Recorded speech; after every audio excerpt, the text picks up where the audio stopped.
Subscribe करें और bell दबाएं ताकि कोई खबर रह न जाए। आजकल जिंदगी ही सुबह आउट ऑफ कंट्रोल है, दुनिया बोल है, तेरी दुनिया बोल है। बिस्मिल्लाहिर्रहमानिर्रहीम, अस्सलाम वालेकुम, वेलकम टू दुनिया बोल है। और वर्दा, आप कैसी हैं? खैरियत से हैं? मैं बिल्कुल ठीक, अल्हम्दुलिल्लाह। Thank you so much for asking. बस थोड़ी सी तबीयत ठीक नहीं थी, जिसकी वजह से कल मैं आ नहीं सकी थी, लेकिन अल्हम्दुलिल्लाह आज काफ़ी बेहतर फील कर रही हूँ। अल्हम्दुलिल्लाह, लेकिन लोग बेहतर फील नहीं कर रहे हैं वर्दा। एग्जैक्टली मैं यही कहने वाली थी कि लोग बेहतर फील नहीं कर। और सुबह जब मैंने देखा तो मेरा भी जो टेम्परेचर उतरा था वो दोबारा से जो है मुझे लग रहा है कि मुझे दोबारा से बुखार हो जाएगा। तला जैसे ही हुकूमत आधी रात को आई थी, वैसे ही आधी रात को ही इतने बड़े बड़े फैसले कर लिए जाते हैं। ये मुझे आज तक समझ में नहीं आया कि सारे फैसले हुकूमत के आधी रात को क्यों होते हैं। और जब भी पेट्रोल बम गिराना होता है, आधी रात को पेट्रोल बम गिरा देते हैं ये आवाम के ऊपर। वो इसलिए कि 12 बजे रात को जब डेट चेंज होती है ना वर्दा, तो उस वक्त ऑफिशियली अनाउंसमेंट होती है, यानी प्लानिंग पहले से होती है, ओगरा की आपकी असम्बली पहले से गई भी होती है, वजीर आजम ने अप्रूव की भी होती है, जिसके बाद रात को 12 बजे ऐलान किया जाता है। पहले क्या होता था वर्दा, मंथली रिवाइज होते थे, फिर हुआ ये कि 15-15 दिन में रिवाइज होने लगे। फिर जब वॉलेटिलिटी बढ़ गई ऑयल प्राइसेस में इंटरनेशनल मार्केट में, तो ये हर हफ्ते डिसाइड होने लग गए। लेकिन जिस तरीके से सारा बोझ अवाम के ऊपर लादा जा रहा है, ये नाजायज है, ये जुल्म है। हुकूमत को सोचना चाहिए कि अवाम पर उतना वजन डाला जाए जितना वो बर्दाश्त कर सके, ना कि इतना कि जिसमें वो चूर चूर हो जाए। लेकिन तलहा, आलमी मंडी में ओवरऑल देखा जाए तो तेल की कीमतों में कमी आ रही है, और पाकिस्तान में भी जब डॉलर की जो मैं कहूंगी कि जो ताकत थी वो थोड़ी कम हुई है। हमारे यहाँ पेट्रोल की कीमतें आलमी मंडी डिसाइड नहीं करती, IMF डिसाइड करता है। IMF डिसाइड करती, लेकिन फिर भी थोड़ा बहुत तो हुकूमत को सोचना चाहिए कि कहीं तो आवाम को रिलीफ दें। आप घुटने टेक रहे हैं IMF के आगे, सब कुछ कर रहे हैं, रिलीफ मिल रहा है ना नवाज शरीफ को, मिल रहा है। वो आ रहे हैं सितंबर में, कह रहे हैं पाकिस्तान आ रहे हैं, उनको रिलीफ मिल रहा है। यही वो वजह थी जिसकी वजह से PMLN इलेक्शंस नहीं करवाना चाहती थी, इंतखाबात में नहीं जाना चाहती थी, ताकि ये 1-1.5 साल मिल जाए, रफा दफा करें, अपने झूठे केसेस बनाएं, जिसके बाद नवाज शरीफ साहब के लिए दोबारा रास्ता क्लियर किया जाए कि वो मुल्क में आए और फिर से मेन स्ट्रीम पॉलिटिक्स का हिस्सा बन जाए और उनके सारे केसेस माफ करा दिए जाएं। यकीनन ये सोचने की बात है कि हमारा जुडिशल सिस्टम कहाँ खड़ा है। कब तक हम पहले कहेंगे कि इन्होंने चोरी की है, फिर उनको बाइज्जत बरी करेंगे, 11 साल जेल में रखेंगे, फिर वो सदर बनेंगे। सोचने की बात है। और तलहा, यही वो वजह है जिसकी वजह से इलेक्शंस को डिले किया जा रहा था, इंतजार किया जा रहा था कि मियां साहब आ जाएं। और जब हम शुरू से एक बात सुनते हुए आ रहे हैं, पाकिस्तान तहरीक इंसाफ कह रही है कि जी ये यहाँ हुकूमत जो इस दफा आई है, PDM की हुकूमत आई है, सब ये हुकूमत के लिए नहीं आए, ये आवाम के लिए नहीं आए, ये मुल्क से मोहब्बत के लिए नहीं आए हैं, ये अपने केसेस खत्म करने के लिए आए हैं। जो स्लोली एंड ग्रेजुअली हमारे सामने सारी सूरत हाल भी नजर आ रही है, जो हम देख रहे हैं, और वाकई वैसा हो रहा है। दर हकीकत आवाम को कहाँ रिलीफ मिला है, आप मुझे बताएं, चाहे वो पेट्रोल हो, चाहे वो बिजली हो। बिजली की बात सुने तलहा, बिजली की आप एक तो कीमतें देखें किस तरह से बढ़ रही हैं, उसके बाद बिजली आ भी नहीं रही है। बिजली का लोग रोना रो रहे हैं। सोलर पावर लगवा लें घर में, हुकूमत पे डिपेंड ना करें। देखिए, आप बैंक से आप जब लोन लेंगी ना, तो आपकी इंस्टॉलमेंट बना देंगे 25, 30, 40 हज़ार रुपए महीना, और आप इंस्टॉलमेंट देती रहें, छोटी डाउन पेमेंट कर दें। मानता हूँ 20, 25, 30 लाख रुपए एक बड़े सेटअप के लिए खर्च होता है, बड़े बंगले के लिए, जिसमें आप चाहते हैं कि 2 से 3 ACs भी सोलर पावर पे चले। तो अगर आप छोटा सेटअप करना चाहें वर्दा, तो it can be easily up to $1 million, जिसमें आप एक छोटा सा सिस्टम अपना बना सकते हैं। और वही मीटर रिवर्सिंग भी कर सकते हैं कि आपका मीटर रिवर्स होता रहे, आपका बिजली का बिल माइनस में चला जाए, आप ट्रैवल भी कर रहे हो तो आपकी बिजली प्रोड्यूस हो रही हो। आदमी के लिए बहुत मुश्किल है तलहा। लो टैरिफ पे, लो इंटरेस्ट रेट पे काफी सारे बैंक्स इस वक्त लोन्स प्रोवाइड कर रहे हैं फॉर सोलर पावर। यकीनन डिस्कशन जारी रहेगी, पॉलिटिक्स के ऊपर भी, इकोनॉमी के ऊपर भी। डॉलर भी मुस्तहकम हो रहा है, स्टॉक मार्केट में भी बेहतरी आ रही है। लेकिन पहले आज की टॉप स्टोरीज पे नजर डालते हैं। मियां नवाज शरीफ की वतन वापसी की खबरों ने सियासी पारा फिर हाई कर दिया। उनके आने से अगले इंतखाबात पर कोई फर्क नहीं पड़ेगा, शाह महमूद कुरैशी का दावा। रात के अंधेरे में हुकूमत ने अवाम पर पेट्रोल बम गिरा दिया। आलमी मार्केट में पेट्रोल सस्ता, मगर पाकिस्तान में रात गए फी लीटर 6 रुपए 72 पैसे का इजाफा। सोशल मीडिया पर शहरी बिलबिला उठे। होशियार, खबरदार, कराची के शहरी हो जाएं तैयार। बारिश का नया सिस्टम सिंध और बलोचिस्तान में दाखिल। आज फिर तेज बारिश का इम्कान। 18 अगस्त जुमेरात तक जल थल एक होगा। बलोचिस्तान में नाकिस इंतजाम के बाइस हर सू तबाही के मनाजिर, सूबे का बुरा हाल। और कई सालों तक दहशत की अलामत समझी जाने वाली कराची की कटी पहाड़ी अब अमन, भाईचारे और हुब्बुल वतनी की दास्तां रकम करने लगी। कराची के आर्टिस्ट शाहिद बट्टू ने कायदे आजम की तस्वीर और कौमी परचम से कटी पहाड़ी को दुनिया भर में मशहूर कर दिया। पाकिस्तान पहले से ही मशहूर था, यकीनन इस कटी पहाड़ी के ऊपर झंडा बनाने से मजीद कितना मशहूर हुआ। और कायदे आज़म तस्वीर भी तला, आपने इसके ऊपर रिसर्च होनी चाहिए, R&D होनी चाहिए, ताकि मजीद मालूम पड़ सके प्रोड्यूसर साहब से हमें कितना और ज्यादा मशहूर हुआ। लेकिन पाकिस्तान मशहूर हो रहा है अपने सिस्टम, अपने मैनेजमेंट और अपने जो रियासत के निज़ाम है उसकी वजह से, क्योंकि हम जानते हैं मुल्क एक है, निज़ाम कई है। यहाँ पे अगर आप सिंध की बात करें कोई और सिस्टम है, पंजाब में कोई और सिस्टम है, बलूचिस्तान में कोई और सिस्टम है, KPK में कोई और सिस्टम है। सखर क्रॉस करेंगे, मोटरवे पे चढ़ेंगे, ऐसा लगेगा अच्छा वाला पाकिस्तान शुरू हो गया, बुरा वाला पाकिस्तान पीछे रह गया। खैर, लेकिन पहले अगर हम बात करें पाकिस्तान में सियासी सूरत हाल की, तो वो बदस्तूर जो है कशीदा है। सियासी बयानात, इल्ज़ामात और जलसों का सिलसिला तो जारी है, लेकिन उन सब के दरमियान दो बड़ी अहम डेवलपमेंट्स हैं जो मौजूद हैं, इस पर जिस पर हम बात करेंगे। तो पहली बात तो ये है कि पहली से बड़ी खबर है कि IMF से मुआहदे की तमाम रुकावटें अब दूर होने की इतलात हैं और हुकूमत ने घुटने टेक दिए हैं। IMF की तमाम शराइत मानने के बाद कल इजहार आमादगी का ख़त भिजवा दिया गया है, जिसके नतीजे में पूरी उम्मीद है कि हम जल्द मजीद मकरूज होने वाले हैं। मकरूज तो होते ही रहेंगे, हमारी किस्मत में कर्जे कर्जे कर्जे, कशकोल कशकोल कशकोल और भीख मांगना ही लिखा है।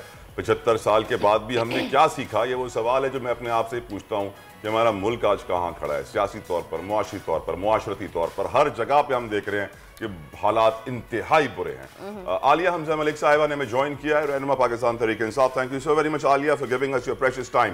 पहला सवाल आपसे पूछना चाहूँगा, नवाज शरीफ अगर वापस आते हैं तो क्या ये हमारे मुल्क की जुडिशल निज़ाम के मुंह पर एक तमाचा नहीं होगा? क्योंकि हम ये देखते हैं इतने सारे केसेस बनते हैं, फिर बाइज्जत बरी हो जाते हैं, कोई शख्स 11 साल जेल में रह के सदर पाकिस्तान भी बन जाता है। तो ये कैसा हमारा इंसाफ का निज़ाम है? और आप तो हैं भी पाकिस्तान तहरीक इंसाफ की, तो बताइए, इंसाफ तो है ही नहीं मुल्क में हमारे। वो अब वकील साहब कहते हैं कि यहाँ फैसले होते हैं, इंसाफ नहीं। बिस्मिल्लाहिर्रहमानिर्रहीम। सबसे पहले तो गुड मॉर्निंग पाकिस्तान। मैं सिर्फ इतना कहूंगी कि जी नवाज शरीफ साहब का आना हमारे पास, तो हम तो सीधा सीधा उन्हें जेल जाना चाहिए और अपनी सजा आकर भुगतना चाहिए। लेकिन मैं आपको बता रही हूँ कि ये जो बैठे हुए हैं और ये जिस तरह की ये बातें कर रहे हैं, इनको भी पता है वो जेल से भागकर वहां बैठे। आपका क्या ख्याल है? वो हमेशा, यानी इनकी सियासत ही टोटल PMLN की ये है कि इनके इलाज बाहर, इनकी औलादें बाहर, इनकी जायदादें बाहर, सिर्फ हमारे ऊपर हुक्मरानी करने। तो मैं ये बता रही हूँ कि जब तक उन्हें ये कंफर्मेशन नहीं होगी, या जब तक उन्हें लंदन से धक्के मार के जो उनकी वीजा एप्लीकेशन के ऊपर जिस तरह का प्रोसेस हो रहा है नहीं निकाला जाएगा, अदरवाइज तो आप ये देख रहे हैं वो तो हमेशा ही कहते रहे मैं पाकिस्तान नहीं जाऊंगा। और दूसरी बात जो अभी आप लोग कर रहे थे, मैं थोड़ा सा उसमें ऐड कर दूं। अभी तक जब से ये हुकूमत आई है, IMF के कर्जों के अलावा जो कल इन्होंने खुद असेंबली में सबमिट कराया है, 3.4 अरब अमेरिकी डॉलर हम कर्जा ले चुके हैं। और आपके लिए और अवाम के लिए जो हमारे जो फॉरेन एक्सचेंज रिजर्व हैं, इनके आने के बाद 9 अरब डॉलर गिर चुके हैं। और आप ये देख रहे हैं कि अवाम, जैसे रात को पेट्रोल की प्राइसेस इंक्रीज हुई हैं और वहां पर बैठकर ट्विटर पर इन्हीं की वो जो भतीजी साहिबा है वो कह रही है कि जी नवाज शरीफ से उठ गए। तो मेरा ये सवाल है, एक भगोड़ा, एक मुजरिम किस तरह से सरकारी मीटिंग्स में बैठकर फैसला कर सकता है? और उसके बाद जब दुनिया के अंदर पेट्रोल की प्राइसेस कम हो रही हैं, डॉलर की प्राइस कम हो रही है, तो अवाम को रिलीफ देने की बजाय ये जो जिस तरह का 1 अरब रुपया, इनके पास जहर खाने को पैसे नहीं है, 1 अरब रुपया इन्होंने यौम आज़ादी की तकरीबात पे लगा दिए। अवाम को रिलीफ दें, आप आए अवाम को रिलीफ देने हैं। आप NRO में पड़े हुए हैं, आप भगोड़े को पासपोर्ट देने में पड़े हुए हैं, आप जिससे कहने फिर आप ये देख लें कि इनके पास आवाम को देने के पैसे नहीं है, आवाम रुल रही है, बिजली की प्राइसेस इंक्रीज करें। ऑन द अदर हैंड आप ये देखें कि इन्होंने 61 यहाँ पर मिनिस्टर्स रखे हैं जिनके अंदर 14 मिनिस्टर्स के पास कोई पोर्टफोलियो ही नहीं है, यानी उनको सिर्फ रखा गया है पाकिस्तान तहरीक इंसाफ पर बात करने के लिए, इमरान खान साहब की कैरेक्टर असैसिनेशन और पीटीआई को मलाइन करने के लिए। करेक्ट। तो ये जो हालात हैं आलिया बीबी, मैं आपकी बात से एग्री करता हूं। Politically we are very unstable, very uncertain. एक सवाल आपसे और पूछना चाहता हूं, वो ये है आलिया साहिबा कि 75 साल हम आज़ादी का जश्न मना रहे हैं, डायमंड जुबली का जश्न हुआ, बड़े हॉर्न बजाए गए, बड़ा नॉइज पोल्यूशन किया गया।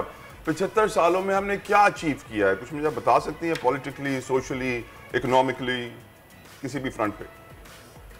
देखिए, ऑनेस्टली स्पीकिंग मैं आपको ये बताऊं कि हम 75 साल तो मना रहे हैं लेकिन हमने कुछ भी नहीं सीखा। आज भी हमें अपनी हकीकी आज़ादी की जंग लड़नी पड़ेगी।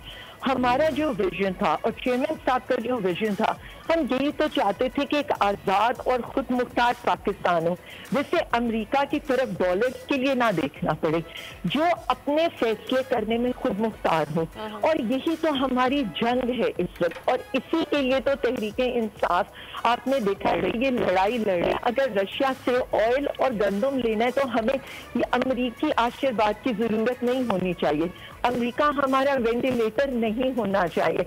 हमारे वजीर आजम को बाहर जाकर ये नहीं कहना चाहिए कि मेरी तो मजबूरी है, मैं मांगने तो नहीं आया यहाँ पर। So these are the things जो हमारी आज़ादी, खुद मुख्तारी। आप ये देखें, वैसे तो हम यही कहते हैं कि हिंदुस्तान हम सब रहते ही थे ना, लेकिन फर्क क्या था?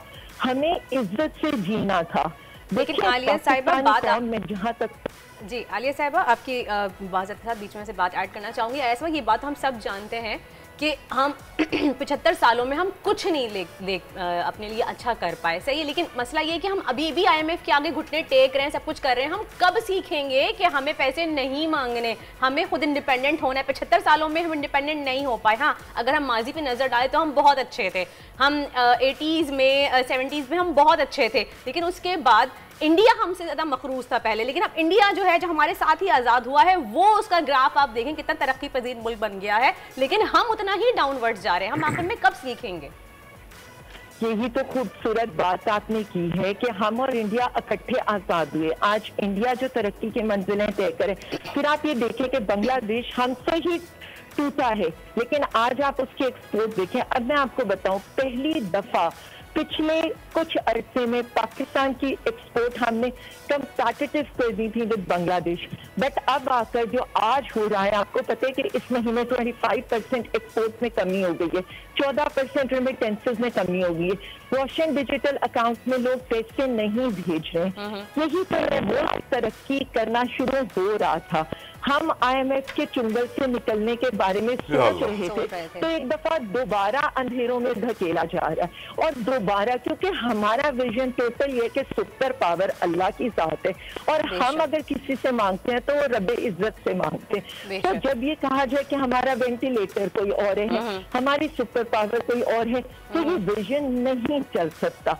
इम्पोर्टेंट ये नहीं है। आप इम्पोर्टेंट ये देखें, जो कल से डिस्कशन हो रही है कि जी इंडियन जो यहाँ से जो तैयारी है, सिर्फ चार्टर्ड तैयारा महीने में राजीव गांधी इंटरनेशनल एयरपोर्ट से कराची आया है।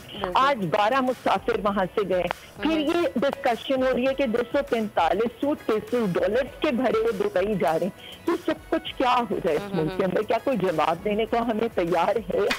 बात सिर्फ है कि जब हम ये समझें कि हमें इसराइल से एस्टैब्लिश करना है, अमेरिका कि हमें आशीर्वाद के बगैर कुछ नहीं करना, इंडिया से हम कौन से टाइज एस्टैब्लिश कर रहे हैं, मुझे तो ये समझ नहीं आ रही है कि ना हमारी कोई फॉरेन पॉलिसी है, ना हमारी कोई इकोनॉमिक पॉलिसी है। सिर्फ एक हम जो आ जाते हैं, कपड़े बेचो, आटा सस्ता कर दो, चाय कम कर दो, चीनी कम कर दो। आलिया साहिबा नारा लगा के तो यही आते हैं, महंगाई मुकाओ रैली निकाल के आते हैं, लेकिन आखिर में महंगाई को ऐसे आवाम को महंगाई की चक्की में पीस देते हैं कि आप फर्क नहीं कर पाते कि आवाम कहाँ जाए, क्या बच गया आवाम का, आखिरी खून का कतरा तक ही मैं कहूँगी कि चूस लिया। खैर आलिया साहिबा, ये तो हम बात करेंगे, इसके बारे में हमें कुछ नहीं हो सकता। फिलहाल आप लोग ये बताएं कि इतने सारे पाकिस्तान तहरीक इंसाफ ने जलसों का ऐलान कर दिया है, 19 तारीख से कराची में जलसा करेंगे, उसके आगे आप आगे की तरफ जाएंगे, काफ़ी सारे सरबराह जल्द से करें, तो आप लोगों का क्या लाहे अमल है अगला? आप लोग क्या इतना हुकूमत प्रेशर बना पाएंगे कि वक्त से पहले इलेक्शन करवा सकेंगे?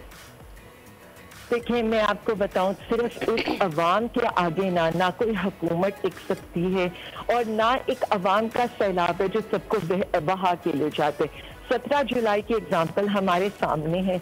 हमारे चेयरमैन साहब यही कहते हैं कि जब मैं निकला था वजीर आजम हाउस से तो एक डायरी पकड़ के निकला था और कहा था कोई रह तो नहीं गया जो मेरे खिलाफ ना हो। और उसके बाद आपने देखा कि पूरा पाकिस्तान और पूरा अवाम हमारे साथ आकर खड़ी हो गई। अल्लाह इनके प्लान्स कुछ और थे, अल्लाह ताला के प्लान्स कुछ और था। जिस तरह 17 जुलाई को इनको शिकस्त हुई और अभी भी आप देखें ये सिर्फ अवाम से भाग रहे हैं, ये अवाम में नहीं जा सकते।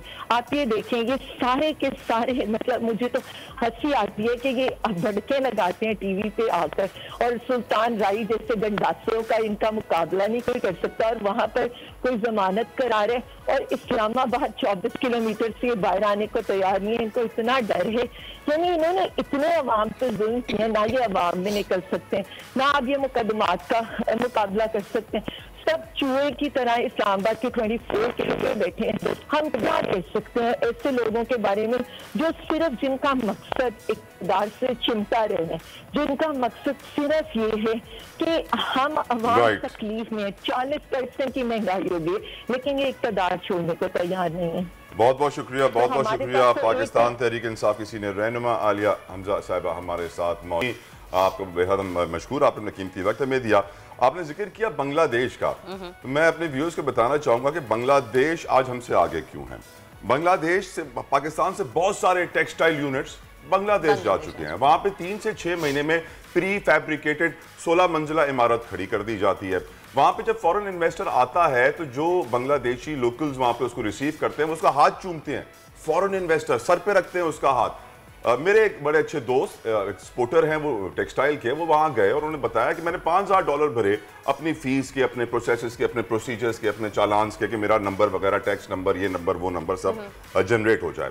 4 महीने बाद उसने अपनी फैक्ट्री रैपअप की और वापस निकल रहा था। जिसको $5000 दिए थे उसने $2000 वापस किए कि आपका बिजनेस सही नहीं हुआ, ये $2000 में वापस करता हूं।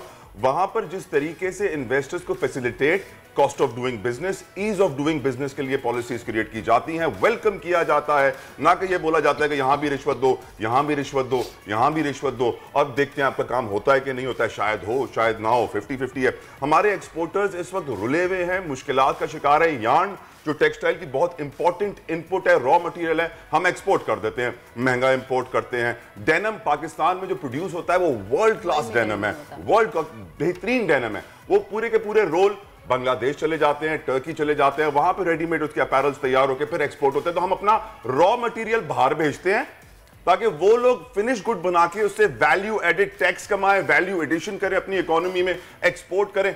हम ये नहीं कर सकते क्योंकि हमारे यहाँ नियतों का फुकदान है, हमें 2 नंबरी की आदत हो गई है। और कुरान में कहते हैं, अल्लाह सुब्हानहू व तआला फरमाते हैं कि जैसे लोग वैसे हुक्मरान। जब तक मनहसल कौम हम अपने आप को सही नहीं करेंगे, करप्शन दूर नहीं करेंगे। कितनी सारी बिजनेस कम्युनिटी है, FBI कंप्लेंट्स करती रहती है। मैं कहता हूँ आप टीवी पर आइए, अपनी कंप्लेंट सामने रखिए, तो वो कहते हैं कि नहीं, हमारे लिए और मुश्किलात बढ़ जाएंगी, FBI और हमारे लिए सख्तियां बढ़ा देगा और हमसे टैक्सेस मांगेगा। तो ये हमारी मईशत का जो हाल है, जो मुल्क का जो हाल है, जो 75 सालों में हमने कुछ नहीं सीखा, इसकी बड़ी वजह यही है कि हम सुधरे नहीं। और जब तक हम नहीं सुधरेंगे आप उम्मीद नहीं कर सकते कि हमारी कौम सुधर जाएगी। खैर, इसी के साथ एक ब्रेक का वक्त हुआ है, कहीं जाइएगा नहीं, देखते हैं दुनिया बोले। मिलते हैं आपसे एक ब्रेक के बाद। आजकल सबकी ही सुबह आउट ऑफ कंट्रोल है, दुनिया बोल है, दुनिया बोल है।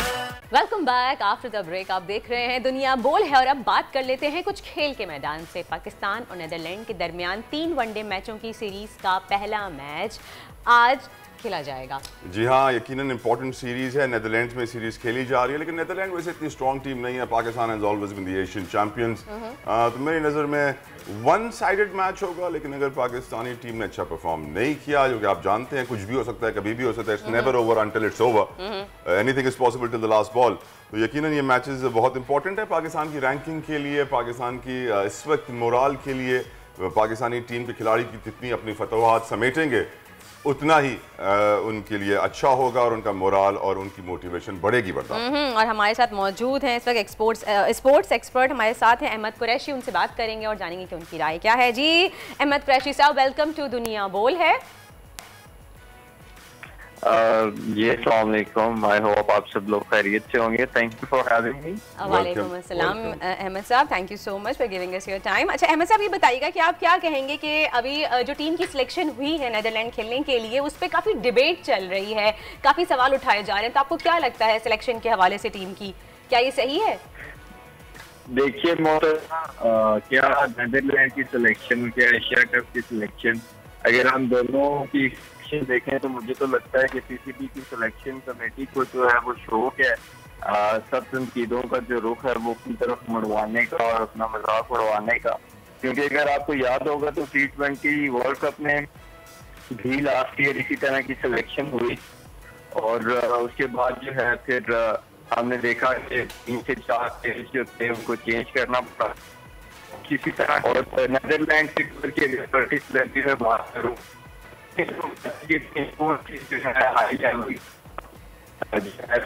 राइवल सीरीज के हमारे जो सब मेन प्लेयर्स हैं उनको खेलनी पड़ी। आप खुद ज्यादा बर्डन क्रिएट कर रहे हैं, जो मेन प्लेयर्स हैं उन पे इंजरीज का शिकार होते हैं, दीगर मसाइल होते हैं, क्रिकेट ज्यादा हो गई है। बाकी जो टीमें हैं इंडिया में देखें, ऑस्ट्रेलिया इंग्लैंड, इनको देखने के आप इनकी दो आ रहे हैं, जबकि हमारे पास बुरी सारे प्लेयर हैं और उनको हम जो है वो हर्ट वर्क पर भेज रहे हैं। मेरे ख्याल यंग लड़कों चाहिए था। Right Ahmad, will try to reconnect with you. आपकी ऑडियो थोड़ी सी डिस्टर्ब हो रही है, but I have gotten your point कि हमारी जो सिलेक्शन है, जो सिलेक्शन का प्रोसेस है, जो सेलेक्टर्स हैं उनको सोचना चाहिए वो क्या कर रहे हैं, क्योंकि उनकी तरफ से जो इकदाम किए जा रहे हैं वो रिडिकुलस, वो मुज़हिका खेज हैं, उस पर हमें हंसना चाहिए। खैर है तो रोने का मकाम, लेकिन ये खुशी की आप आंसू कह लीजिए इसको, क्योंकि देखिए ना बता, नेदरलैंड्स की एक वीक टीम है। एक वीक टीम के सामने आप अपनी ए टीम नहीं भेजते हैं, आप अपनी बी टीम भेजते हैं, अपनी सी टीम भेजते हैं, ताकि आपके नीचे के लड़कों को एक्सपोजर मिले, इंटरनेशनल फ्रंट पे वो खेलें, उनको मालूम पड़े ग्राउंड का प्रेशर क्या है और क्राउड का प्रेशर क्या है, तमाम तर चीजें वो देखें, बहुत जरूरी होता है। लेकिन हमारे यहाँ क्या है, डोमेस्टिक क्रिकेट बंद होने के बराबर है और आपके छोटे खिलाड़ियों को मौका नहीं मिलता। बड़े खिलाड़ी हमेशा अपना नाम लिखवा लेते हैं, वो एक कॉन्ट्रैक्ट ले लेते हैं। पीसीबी जो है वो यकीनन नेदरलैंड्स घूमना भी चाह रहा होगा, बड़े आला हुकाम है, उनको नेदरलैंड्स घूमने में मजा भी आएगा। वापस आ गए हैं, ज्वाइन उन्होंने दोबारा से हमें तो अहमद, क्या वजह है कि selection committee does not improve it's performance? क्या वजह है? क्या वहां सियासी पर्ची चलती है, इंडिविजुअल पर्ची चलती है, कोई और पर्ची चलती है? होता क्या है वहां पे, कुछ मालूम है आपको? हाँ देखिए, मेरा जो ख्याल है वो बड़ा सिंपल है और वो ये है कि मेरे ख्याल में सिलेक्शन कमेटी जो बड़े फैसले है या पीसीबी जो है बड़े फैसले वो करने सकता है। और मेरे ख्याल में अगर हम इस तरह से चलते रहे तो वो दिन दूर नहीं है कि हमारे जो है ना, अल्लाह ना करे कि क्रिकेट का हाल भी बाकी खेलों वाला हो जाएगा।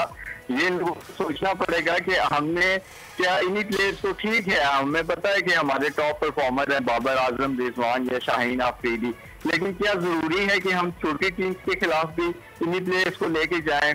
सारे प्लेयर्स हैं। अच्छा, ये बताएं अहमद, ये मुझे बताएं, अगर छोटा प्लेयर चला जाता है, बी टीम या सी टीम चली जाती है, तो ए टीम इनसिक्योर क्यों हो रही है? ये मुझे जो लग रहा है कि वो ए टीम शायद चाहती है कि हर मैच में उन्हीं का हाथ हो। नहीं, मेरा ये ख्याल है कि जो आपके जो बड़े प्लेयर्स हैं या ए टीम है वो यही चाहती है कि वो जो है छोटी टीम्स के अगेंस्ट जो है ज्यादा अच्छा परफॉर्म करके अपना रिकॉर्ड दुरुस्त करें, जो कि हर प्लेयर की एक ख्वाहिश होती है, ठीक है समझ आता है, लेकिन इसका ये मतलब तो नहीं है ना कि बिल्कुल ही जो आपकी यंग एक लॉट है उसको बिल्कुल मौका ही ना मिले। अब आप खुद मुझे बताएं तलहा कि क्या आपको नजर आता है कि आगे एशिया कप में जो है वो यंग प्लेयर्स को ज्यादा चांस मिलेगा? डेफिनेटली नहीं मिलेगा। तो यही वो ओकेजन होते हैं जहाँ पे आपने यंग प्लेयर्स को चांसेस देने होते हैं। बिल्कुल कुछ समझ नहीं आती कि बोर्ड के माइंड में क्या चल रहा है या मैनेजमेंट के माइंड में क्या चल रहा है। इवन हम अगर प्लेइंग 11 की बात करें तो वो भी हमें उसमें भी ज्यादातर हमारे मेन प्लेयर्स ही नजर आते हैं। यंग प्लेयर्स को आप टूर के साथ रख लेते हैं, लेकिन वो बेचारे जो है वो आई थिंक पानी पिलाने के लिए साथ होते हैं और फिर 1-2 टूर्स के बाद वो टीम से स्क्वाड से बाहर हो जाते हैं। अहमद भाई, जब वो कॉमनवेल्थ गेम्स में मेडल जीत जाते हैं तब कौम को पता चलता है, ओ हमारे पास एक जेवलिन थ्रोअर भी है, ओ हमारे पास एक वेट लिफ्टर भी है, ओ हमारे पास एक रेसलर भी है। सैडली हमारे मुल्क में जितना भी खेलों के लिए स्पॉन्सर आता है, पैसा आता है, CSR की मद में, कॉर्पोरेट की मद में, वो सारा का सारा क्रिकेट को 400-500 करोड़ चला जाता है, किसी और को कुछ मिलता नहीं है। और क्रिकेट का फिर भी हाल ऐसा है कि अल्लाह बचाए। बहुत बहुत शुक्रिया अहमद कुरैशी साहब, you joined us, you give us your expert opinion. यकीनन खिलाड़ी बी टीम को खिलाना और नए खिलाड़ियों को मौका देना, भाई खुदा के वास्ते 2 बजे आज मैच शुरू होना है दोपहर को, जब तक वर्दा आप अपने यूथ को मौका नहीं दोगे, नीचे वाले लॉट को ऊपर नहीं आने की जगह दोगे, कोई नया खिलाड़ी नहीं। मतलब शाहीन शाह अफरीदी जो है इंजर्ड भी हैं, वो कह रहे हैं कि शायद शुरू के 2 मैचेस वो खेल भी ना पाए। भाई आज तक आपके नेदरलैंड से 3 मैचेस हुए हैं, तीनों बार आपने क्लीन स्वीप किए हैं, आपके लिए कोई मुश्किल काम नहीं है नेदरलैंड्स को हराना। उनकी टीम आपकी टीम से बहुत वीक है। आप सिलेक्शन तो देखो, अपना स्क्वाड तो देखो। वो नहीं होता है कि आपको मालूम है कि अगला खिलाड़ी अंडरडॉग है, कमजोर है, तो मैं उसके मुकाबले का खिलाड़ी भेजूं। नहीं, मैंने बोला मैं सबसे अच्छा भारी हैवी वेट भेजूंगा उनके लाइट वेट के अगेंस्ट। This is ridiculous. वो ये सोच के भेज रहे होंगे भाई होम ग्राउंड का एडवांटेज भी तो होता है ना टीम को, कि अगर जीत गए फिर क्या होगा, तो हो सकता है सेफ प्ले कर रही है हमारी टीम। रात को होटल में मीटिंग्स की तो मेरे यकीनन वो जीत सकते हैं। खैर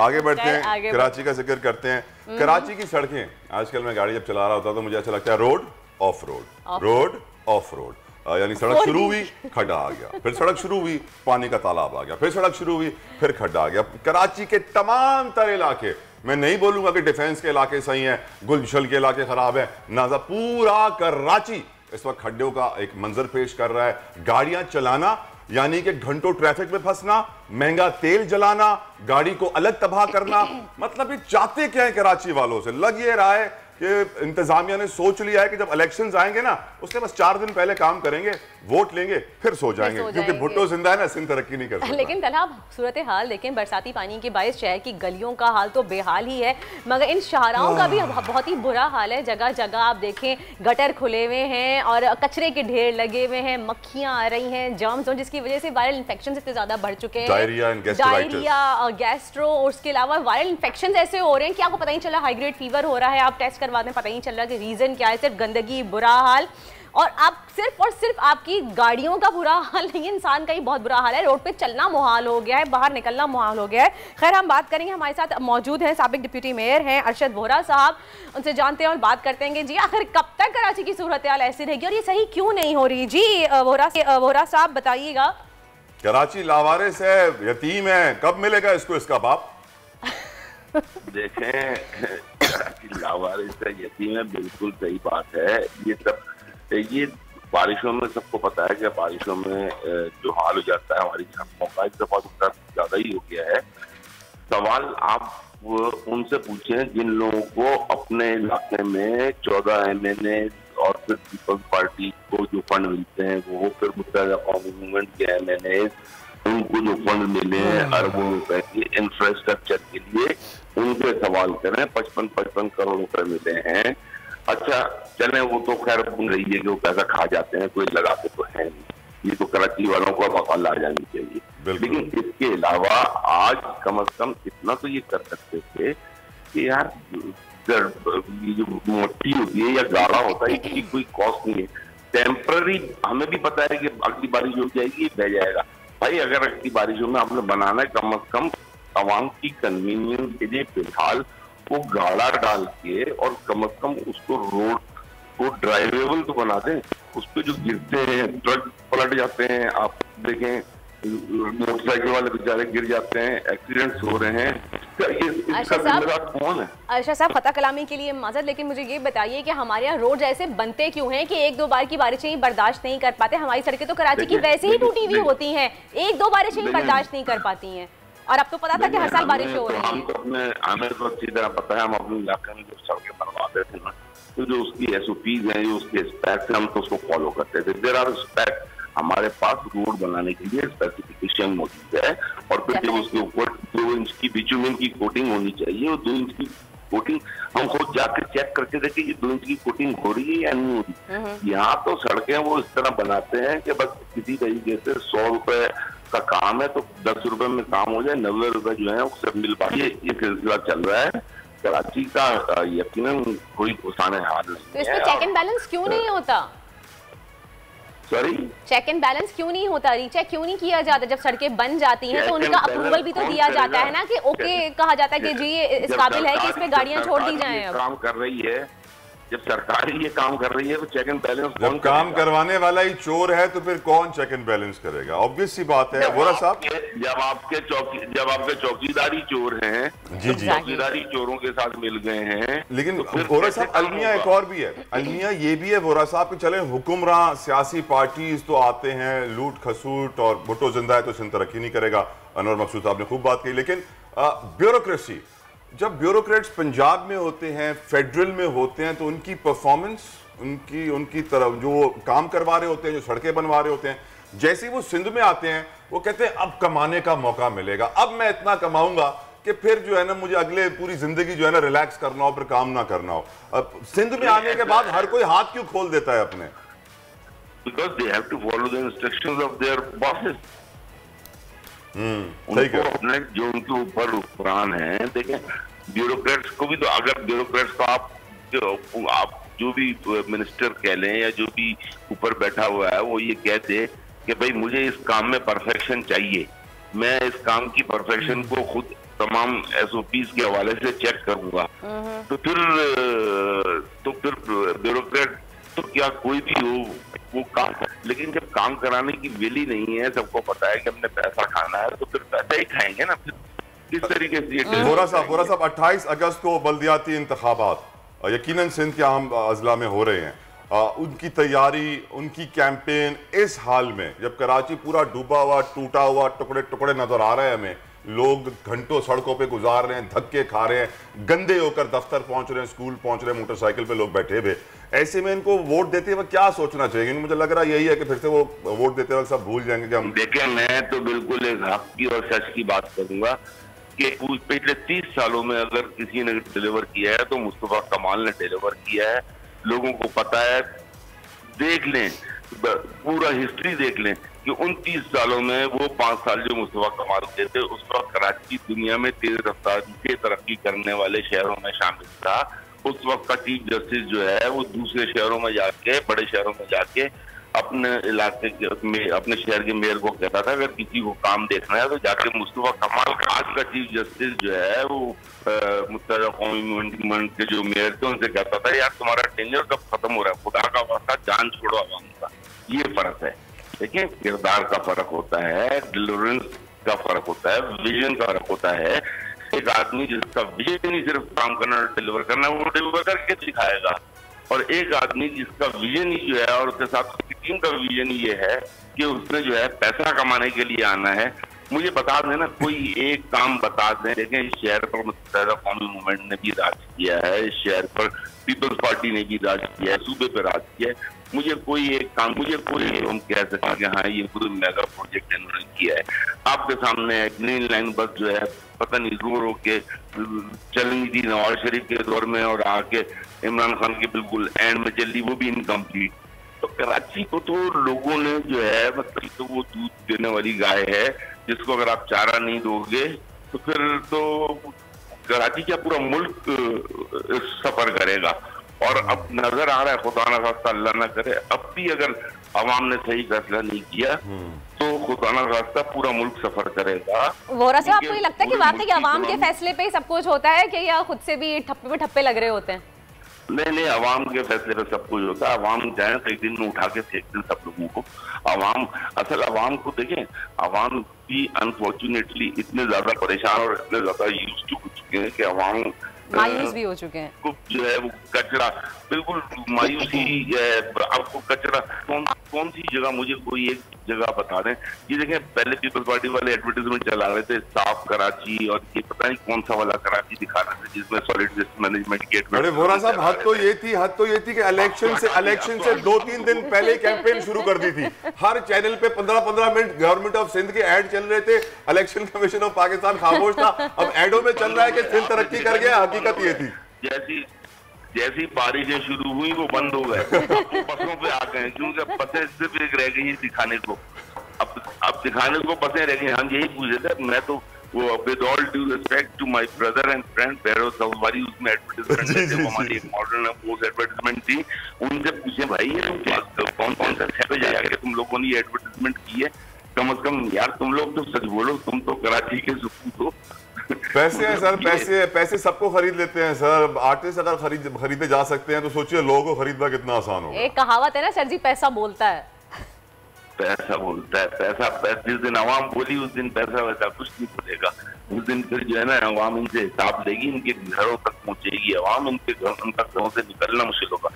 सही अर्शद साहब, आप जिस आवाम का जिक्र कर रहे हैं ना सर, वो आवाम अपने घरों का कचरा भी सही तरह ठिकाने नहीं लगा पाती, माजरत के साथ, विद ऑल ड्यू रिस्पेक्ट। ये वो आवाम है जिसको सड़क पे गाड़ी चलाने की तमीज़ नहीं है, ये वो आवाम है जिसको पान की पीक फेंकने की तमीज़ नहीं है, ये वो आवाम है जिसको बेसिक एथिक्स नहीं मालूम कि सोसाइटी में हमें किस तरह एक दूसरे का ख्याल रखना है। तो यकीनन बहुत सारे चैलेंजेस आवाम के अंदर भी हैं जो हम दुआ करते हैं कि अल्लाह ताला सुधारे। बहुत बहुत शुक्रिया साबिक मेयर कराची अरशद वोरा साहब, डिप्टी मेयर कराची अरशद वोरा साहब हमारे, और उन्होंने वाज़ेह कर दिया है कि इस तरीके से मजीद कराची चल नहीं सकता। अभी इलेक्शन जल्दियाती भी सर पे खड़े हैं।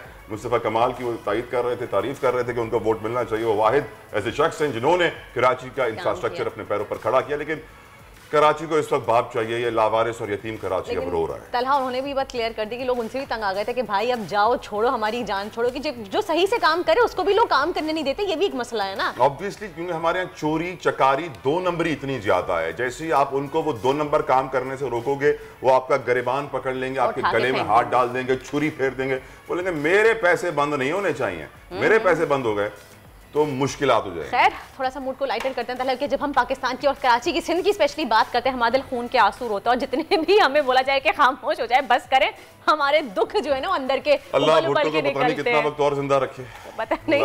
खैर बहरहाल थोड़ा सा मूड को लाइटर करते हैं और बात करते हैं कुछ वायरल वीडियोस की। आपको बताते चलें कि फ्रांस की इमारतों से भी बुलंद लहरें, दिल दहला देने वाले मनाजिर की वीडियो वायरल हो चुकी है सोशल मीडिया पे। आप देख सकते हैं स्क्रीन पे कि सेंट मौलू का दिलकश शहर ऊंची लहरों का मंजर पेश कर रहा है। आप हो आप ये देख सकते हैं। ओ माय गॉड, ये देखें, global warming has affected the whole world.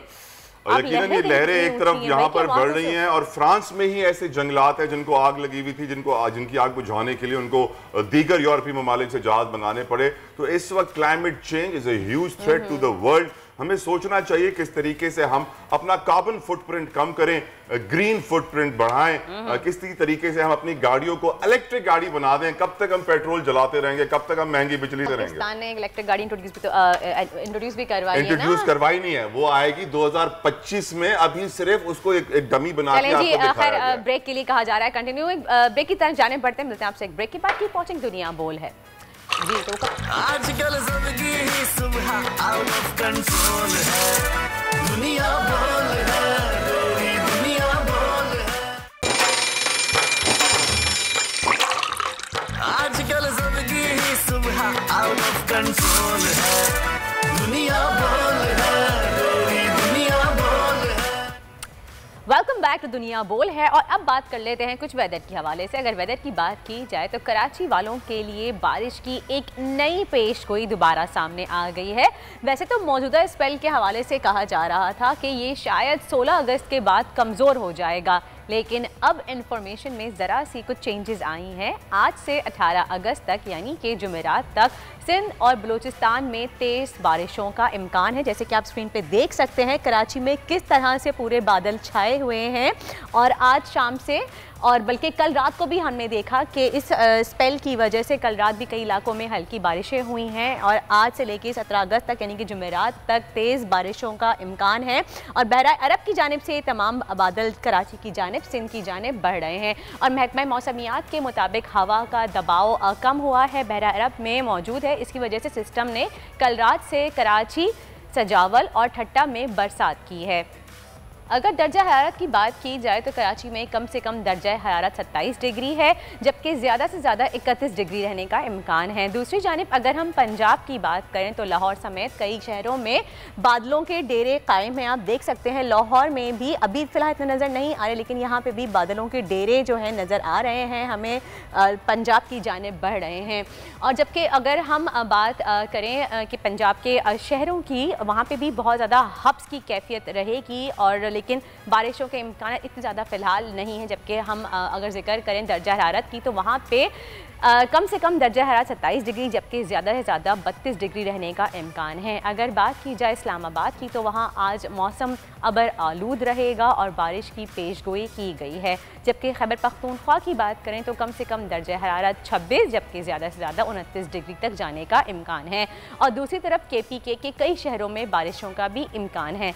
तो ये थी वेदर अपडेट। अब चलते हैं तलहा की जानिब।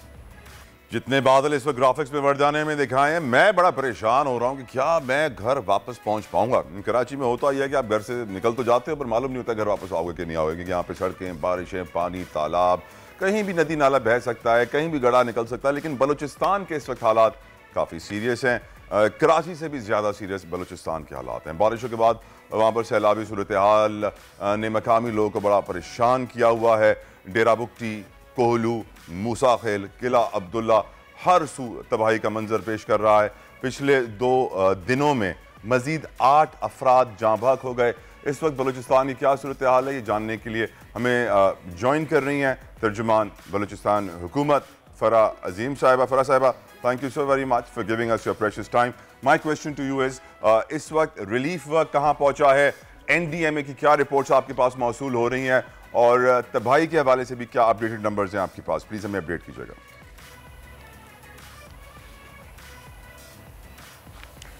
जी बहुत शुक्रिया। बिस्मिल्लाहिर्रहमानिर्रहीम। देखिए, सबसे पहले तो मैं आपको ये बताऊं कि इस बार पाकिस्तान में जितनी बारिशें हम एक्सपेक्ट कर रहे थे उससे 77% ज़्यादा हमने रिसीव की हैं।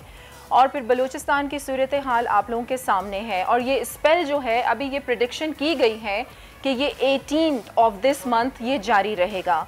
और जिस तरह आपने जिक्र किया कि किला अब्दुल्ला और इसके साथ साथ मूसा खेल में क्रिटिकल सिचुएशन है और कोहलू में भी। अब मूसा खेल का मैं आपको बताऊं कि 2 पूरा मूसा खेल नहीं लेकिन 2 वहाँ के एरियाज़, एक UC राना शम और एक तहसील द्रुक के नाम से है जहां पर बहुत क्रिटिकल सिचुएशन कल तक थी और जो सैलाबी रेला था वो वहां से गुजर रहा था। लेकिन PDMA की जानिब से देखें अभी हम रेस्क्यू एंड रिलीफ के फेज़ से गुजर रहे हैं और ये 5th स्पेल है जिसमें हम दाखिल हो गए हैं। तो PDMA की जानिब से जितनी भी हमारे स्टेक होल्डर्स हैं वो हाई अलर्ट हैं। 24/7 मॉनिटर किया जा रहा है तमाम इश्यूज़ को, तमाम मामलात को। और PDMA की जानिब से तमाम डिस्ट्रिक्ट इंतज़ामिया को टाइमली जितना भी food and non food items थे वो प्रोवाइड कर दिए गए हैं। और अब मैं आपको ये बताऊं कि जिस तरह मूसा खेल के 2 इलाकों का मैंने आपको बताया और किला अब्दुल्ला में भी जो डैम टूटने की आप लोग खबरें सुन रहे थे वो इस तरीके से हुआ था कि 2 छोटे डैम जो थे वहाँ से पानी ओवरफ्लो करके ये मचको डैम है यहाँ पर पहुँचा। और यहाँ पर जब पानी ओवरफ्लो हुआ तो उसने पास की जो आबादियाँ हैं उन्हें नुकसान पहुँचाया और यहाँ पर कैजुअलिटीज़ भी हुई। टोटल नंबर ऑफ़ कैजुअलिटीज़ जो अभी तक रिपोर्टेड हैं मेरे पास वो 197 हैं।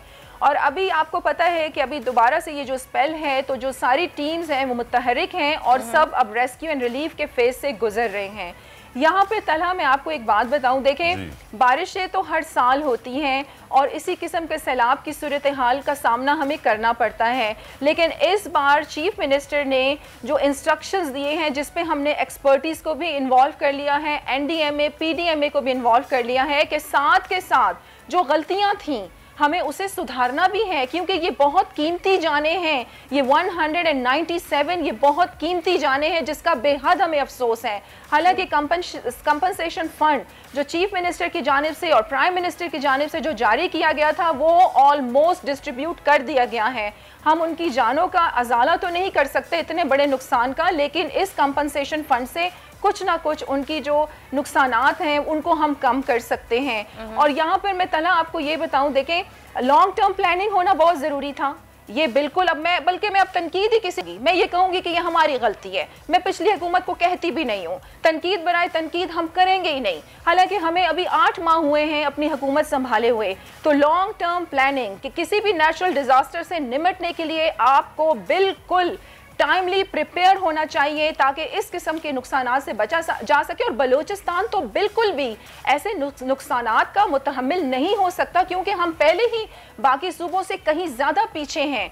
तो ये इस किस्म के प्लान्स जो हैं वो बनाए जा रहे हैं और अभी हमारा फोकस सबसे ज़्यादा यही है कि लोगों की हिफाजत की जाए और जब रिहेबिलिटेशन का प्रोसेस शुरू हो तो जितने डैमेजेस हैं उसे ऑलमोस्ट ओवरकम किया जाए। जी फराज साहिबा, वेरी इंपॉर्टेंट क्वेश्चन। पाकिस्तान में लोग जश्न आज़ादी मना रहे हैं, गोल्डन डायमंड जुबली सेलिब्रेशंस, 75 साल जश्न आज़ादी। वफाकी हुकूमत ने भी एक नाच गाने की महफिल के ऊपर बड़े करोड़ों रुपए खर्च किए। अमेजिंग वो महफिल हमने देखी तो हमारी भी अजीब सी कैफियत हो गई थी। ये बताइए, मुल्क के ऐसे हालात हैं, वफाकी हुकूमत जश्न के ऊपर करोड़ों रुपए खर्च कर रही है, 75 साल आज़ादी में बलूचिस्तान कहाँ से कहाँ पहुंचा? फराज़ीम साहिबा, ये मुझे बताइए। यहाँ मैं ये बहुत अच्छा क्वेश्चन तला आपने किया, ताकि जो इतने दिनों से मेरे दिल में एक बात चल रही थी मुझे वो आप लोगों के साथ शेयर करने का मौका मिला। हर 14 अगस्त को मैं ये देखती हूँ कि लोग, हमारी आवाम बाजे बजा के सड़कों पर डांस करके जाके अपने अपनी जगहों पर सो जाते हैं। किसी को ये नहीं मालूम कि ये मुल्क कितनी कुर्बानियों के बाद हमने हासिल किया था और इस मुल्क को हासिल करके अब हमने आगे कैसे चलना है। तमाम पार्टीज को इस हवाले से मैंने एक प्रेस कॉन्फ्रेंस भी रखी थी और रिक्वेस्ट की थी चीफ मिनिस्टर की जानिब से तमाम पार्टीज के सरबराहान को कि खुदारा आपस की लड़ाइयों को भूल जाएं। इस वक्त हमारा मुल्क ऐसी इंस्टेबिलिटी का मुतहम्मिल नहीं हो सकता। और जब तलहा आप सियासत में आते हैं, मेरी नज़र में एक सियासतदान ऐसा होना चाहिए कि अपनी ज़ात की नफ़ी करे, अपने ख़ानदान की नफ़ी करे, अपनी ज़ाती मफादात को छोड़ के सिर्फ और सिर्फ सबसे पहले पाकिस्तान और अपनी अवाम के बारे में सोचे। और यही जेस्चर की इस वक्त पाकिस्तान को ज़रूरत है। और मैं आपको बताऊं, देखिए बलूचिस्तान में लॉ एंड ऑर्डर की सिचुएशन को संभालते संभालते हमारा तकरीबन बजट वहीं पर निकल जाता है। हमारा अंडर डेवलप होने की वजह यही है, हमारे वहाँ पे इंसर्जेंसी की वजह ही यही है कि हमारे लोगों को बुनियादी सहूलतें तक मुहैया नहीं है। इसी बात पर मैं हमेशा चीख रही हूँ, हर प्लेटफॉर्म पे बता रही हूँ, फेडरल हुकूमत की तवज्जो इस तरफ करवा रही हूँ कि बलूचिस्तान का मसला माशी मसला है। अगर आप लोगों के माशी मसले को हल कर देंगे तो 80% बलूचिस्तान का मसला हल हो जाएगा। बैरूनी साजिशें दम तोड़ देंगी। अपने लोगों को इंगेज करें, हेल्दी एक्टिविटीज़ में उन्हें रोज़गार मुहैया करें, उनकी सड़कें बनाएं, उन्हें साफ़ पीने का पानी मुहैया करें, जिस पे चीफ मिनिस्टर अब्दुल कदूस बिजिंजो ने सख्ती से इस पे फोकस कर लिया है। तमाम हमारी टीम्स जो हैं under the leadership of chief minister मुतहरिक हैं। और आप ये देखेंगे कि इंशाअल्लाह चंद माह में मैं आप लोगों को इनवाइट करूंगी और आप ग्राउंड रियलिटीज पे बात करेंगे। फिर मुझे बोलने की जरूरत नहीं पड़ेगी, आप खुद बताएंगे। तमाम पाकिस्तान को हम ऐसी मिसाल कायम करके जाएंगे ताकि बाकी सूबे भी हमें फॉलो करें। हम ऐसे ऐसे प्रोजेक्ट्स इन चंद माह में इंशाल्लाह इफ्तिताह करके जाएंगे। जी तलहा, लेकिन डोंट यू थिंक फराज साहिबा कि इफ्तिताह करना is one challenge, completing them is the another challenge. मैं जानता हूं कि आपने दुनिया घूमी हुई है, आपने दुनिया देखी हुई है, तरक्की याफ्ता मुल्क देखे हुए हैं। आप जानती हैं कि किस तरह डेवलपमेंट होती है, किस तरह कौमें आगे बढ़ती हैं। जिस डायरेक्शन में हम 75 सालों से रहे हैं वो डायरेक्शन आगे बढ़ने की तो थी नहीं, वो डायरेक्शन पीछे जाने की थी। कि हमारे अब साथ के मुल्क, आप जानते हैं कि 47 में इजराइल आज़ाद हुआ, आज दुनिया की सबसे बड़ी पावर है वो। हम जानते हैं कि 47 में इंडिया अलग हुआ, आज हमसे कितना आ गया। बांग्लादेश जो हमसे अलग हुआ था आज कहां से कहां पहुंच गया। अफगानी टका हमसे आगे निकल गया। आपने फराज साहिबा बलूचिस्तान की इकोनॉमी, मुआशी हालात की बेहतरी की बात की। आप जानती हैं कितने माइंस और मिनरल्स, कितना सोना। ब्लूमबर्ग की रिपोर्ट है कि 2.5 lakh ounce of gold for 150 years recording से निकल सकता है। जी तलब, लेकिन सैडली मैं बताती हूं, नियतों का फुकदान है मेरी नजर में फराज साहिबा। मुझे मौका दें थोड़ी सी बात करने का तला। बिल्कुल, आपने बहुत अच्छी बात की है और बड़े अच्छे तरीके से तस्वीर पेश की है बलूचिस्तान की। मैं तो कहती हूँ बलूचिस्तान सोने की चिड़िया है। Prime minister of Pakistan, honourable prime minister, अगर आप मुझे सुन रहे हैं तो खुदारा बलूचिस्तान की तरफ तवज्जो करें। आपको IMF के पास जाने की जरूरत नहीं पड़ेगी। बाकी मुल्क हमारे पास कर्ज लेने के लिए आएंगे। आपने देखे इतने मुल्कों का यहाँ पर जिक्र किया। हम पाकिस्तानी ही होते हैं ना कि हम दुबई में लैंड कर जाएं तो हम सीधे हो जाते हैं। हम वहाँ पर जाके तमाम रूल्स एंड रेगुलेशंस फॉलो करना शुरू कर देते हैं। पता नहीं हमें पाकिस्तान के अंदर क्या हो जाता है। हमें अपने मुल्क से प्यार ही नहीं है। हमें अपना मुहासबा करना पड़ेगा। हम दूसरों पर उंगलियां उठाते हैं, तनकीद करते हैं और गालियां दे के सो जाते हैं। दूसरे दिन फिर उठ के हम यही काम करते हैं। खुदारा आप लोग अपना अपना मुहासबा करें। कौम को तरबियत की बेहद ज़रूरत है। तलहा आप सोशल मीडिया का गंद उठाकर देख लें, हाइब्रिड वॉर देख लें, अपने इंस्टीट्यूशन के खिलाफ किस तरीके से लोग जहर उगल रहे हैं। तो ये पाकिस्तान को कमज़ोर करने की साजिश है। इस वक्त हमें मुत्तहद होने की ज़रूरत है। हमें यूनिटी, डिसिप्लिन, फेथ तो हमारी कौम में ख़त्म ही हो गया है। आप ये देखें कि पैसे के पीछे ऐसे हैं कि बस पैसा आना चाहिए, चाहे वो हलाल है या हराम है, बस पैसा आना चाहिए। हम मुसलमान हैं, हम देखें उस रसूल की, मैं कहती हूँ कि उम्मत है कि वो क्या क्या मिसालें हमारे लिए कायम करके गए थे। एक सांस ऊपर की नीचे हो जाए तलहा, कब्र में हमने कुछ नहीं लेके जाना। मुझे ये समझ नहीं आती, लोगों को ये बात समझ क्यों नहीं आती। इन लोगों को देख के मुझे ऐसा लगता है कि ये समझते हैं कि आगे जिंदगी नहीं है, जो कुछ करना है यहीं पर कर जाओ। लेकिन ये बहुत बड़ी इनकी गलत फहमी है। कुरान हक है, रसूल सच है और हक है। मैं अपनी कौम को इस प्रोग्राम के थ्रू ये पैगाम देती हूँ, खुदारा लौट आओ अपने कुरान की तरफ, अपने खुदा के अहकामात की तरफ, अपने रसूल सल्लल्लाहु अलैहि वसल्लम की तालीमात की तरफ लौट आओ। अभी भी वक्त है, नहीं तो मुल्क बहुत ही नाजुक दौर से, हमेशा से हम सुनते आ रहे हैं कि मुल्क नाजुक दौर से गुजर रहा है। हमने ये नहीं समझा कि मुल्क नाजुक दौर से क्यों गुजर रहा है, हमारी वजह से गुजर रहा है। हमें सही होने की जरूरत है। हमारे अंदर जो गद्दार बैठे हैं उन्हें ढूंढ के निकालने की, मारने की जरूरत है। और हमें सर ऊंचा करके, पाकिस्तान में सब कुछ है, सिर्फ बलूचिस्तान पे फोकस कर लिया जाए, पाकिस्तान तरक्की याफ्ता मुल्क बन सकता है। आज मैं आपको दावे से कह सकती हूँ। लेकिन हमें चाहिए क्या है? मुहिब्बुल वतन लीडर्स जो अपनी जात की नफी करके आगे बढ़े और मुल्क को संभालें। जी तला, बहुत बहुत शुक्रिया फराज अजीम शाह साहिबा, वेरी वेल सेड। उम्मीद करता हूँ कि वजीर आजम तक आपकी आवाज़ पहुँचे, क्योंकि मैं ये सोचने पर ही मजबूर हूँ फराज साहिबा कि एक तर्जुमान बलूचिस्तान हुकूमत की आवाज़ अगर वजीर आजम तक नहीं पहुँच रही तो एक आम आदमी की कहाँ पहुँचेगी।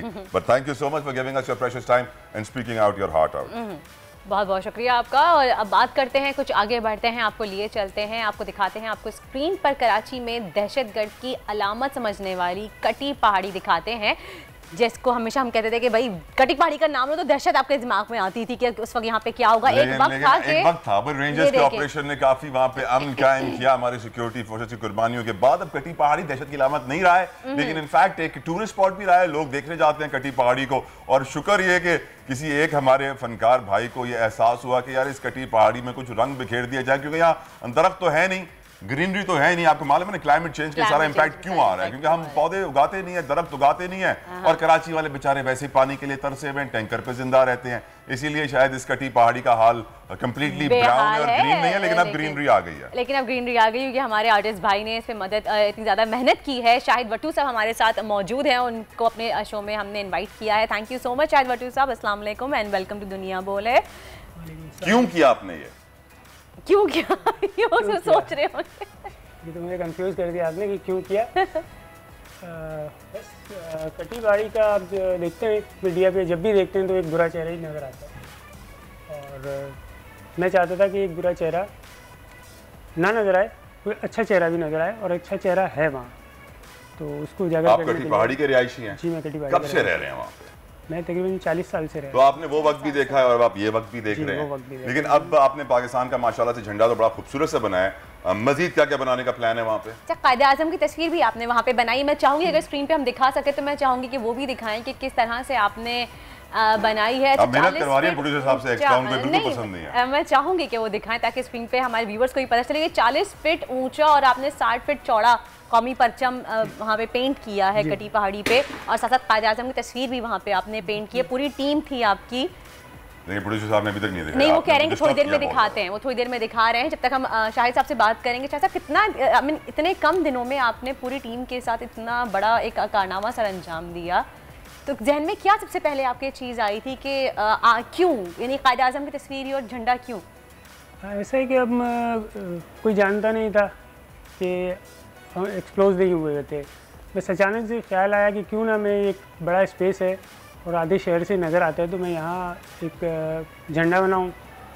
और झंडे के साथ ही फिर एक स्केच का भी इरादा हुआ, देखा पसंद आया, तो मैंने कोशिश की बस अचानक से इरादा हुआ। प्रोफेशनली क्या करते हैं आप, पेशा क्या आपका? प्रोफेशनली मैं पेंटर हूँ, आर्टिस्ट हूँ। माशाल्लाह, जवानी से ही आप पेंटिंग करते आए हैं? जी अल्हम्दुलिल्लाह, जवानी से पेंटिंग। और आपकी कोई गैलरी जहाँ पे आपके फन पारे वगैरह हों, या कोई अगर आपकी कलेक्शन देखना चाहे तो घर आना पड़ेगा आपके? नहीं, गैलरी तो नहीं होगी, बस छोटा सा आर्टिस्ट हूँ माशाल्लाह। पहला कुछ ऐसा काम अचानक से अल्लाह पाक ने करवा दिया है कि फंड कौन करता है भाईजान, पैसे कहाँ से आए? इसमें तो कोई ख़ास फंडिंग नहीं है, मेरी एक क्लाइंट ही है बहुत रिस्पेक्टेबल माशाल्लाह। तो बस उनसे रिक्वेस्ट की थी और उन्होंने पहली थोड़ी सी फंडिंग की, तो फिर मेरा हौसला बढ़ा और फिर आगे खुद से तो इस वक्त आपको ज़रूरत है फंडिंग की? Do you need sponsor? जी बिल्कुल फंडिंग की ज़रूरत है। इसमें जितना भी काम हुआ है इसमें तकरीबन 20% फंडिंग मुझे हुई है, बाकी मैंने दोस्तों से और बस छोटे मोटे करके इलाके से मोहल्ले से लोगों से आपने। कोई आपको फंडिंग करना चाहे कैसे करे, कैसे आपको वो आप कांटेक्ट कर सकते हैं? जी मेरा तो बस मोबाइल नंबर ही है। बता दें मोबाइल नंबर, सुन लेंगे लोग। मोबाइल नंबर है 0300 2996 112। आपसे रब्ता कर सकते हैं फंडिंग के लिए। अब आगे क्या बनाना है पहाड़ी के ऊपर? कायदे आज़म बना दिया, पाकिस्तान का झंडा बना दिया, अगली चीज़ क्या बनाने लगे हैं? अल्लामा इकबाल? अगली चीज़ अल्लामा इकबाल है, सर सैयद अहमद खान साहब हैं, लेकिन मुझे स्पेस देखनी होगी, स्पेस देखकर यह बन सकता है। ने आपको तंग तो नहीं किया भाई, ये तुम ये पेंटिंग्स बना रहे हो, मुझे लग रहा है तुम कब्जा करने आ रहे हो? नहीं, ऐसा कुछ भी नहीं हुआ।